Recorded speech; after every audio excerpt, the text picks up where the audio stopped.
तर गणेशोत्सवाला अवघे 12 दिवस शिल्लक असताना त्यापूर्वीच मूर्ती शाळेतून अनेक मोठमोठे बाप्पा आज मंडपामध्ये विराजमान होण्यासाठी रवाना झालेत।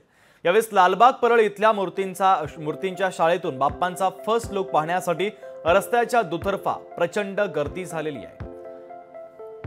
आणि या संदर्भात लालबाग परळ येथील मूर्ती शाळेच्या बाहेरून आढावा घेतला आमचे प्रतिनिधी भूषण शिंदे यांनी। पाहूया। सध्या आपण आहोत लालबाग परळ परिसर, जिथे आपण पाहू शकता बाप्पाच्या आगमनाला सुरुवात झालेली आहे। अगदी गणेशोत्सवाला 10 ते 12 दिवस बाकी आहेत, मात्र त्याचपूर्वी बाप्पाचं आगमन आपल्याला होताना पाहायला मिळत आहे। बाप्पाच्या मूर्ती शाळेमधून बाप्पाचं आगमन होत आहे। प्रत्येक बाप्पा हा आपापल्या मंडपामध्ये जाण्यासाठी विराजमान होण्यासाठी आपल्याला रवाना होताना पाहायला मिळत आहे। अनेक गर्दी जी आहे आपल्याला पाहायला मिळत आहे। अनेक तरुणी ज्या आहेत त्या अगदी आपल्या मोबाईलमध्ये सेल्फी काढण्यासाठी उत्सुक आहेत। आपापल्या मोबाईलमध्ये बाप्पाचं एक चित्र टिपण्यासाठी आपल्याला उत्सुक असले पाहायला मिळत आहे। अनेक नागरिक आहेत, अनेक बघ्यांची गर्दी आहे आणि अगदी त्यासाठी संपूर्ण गर्दी जी आहे ती नियोजन करण्यासाठी आपल्याला पोलीस प्रशासन देखील सज्ज झालेलं पाहायला मिळत आहे। आणि कुठेतरी हा संपूर्ण बाप्पा आपल्याला आता मंडपामध्ये जाताना पाहायला मिळत आहे।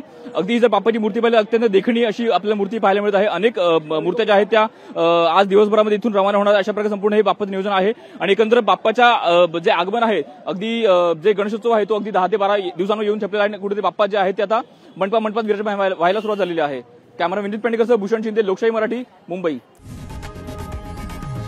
लोकशाही मराठी ऐका, पहा, जागरूक रहा।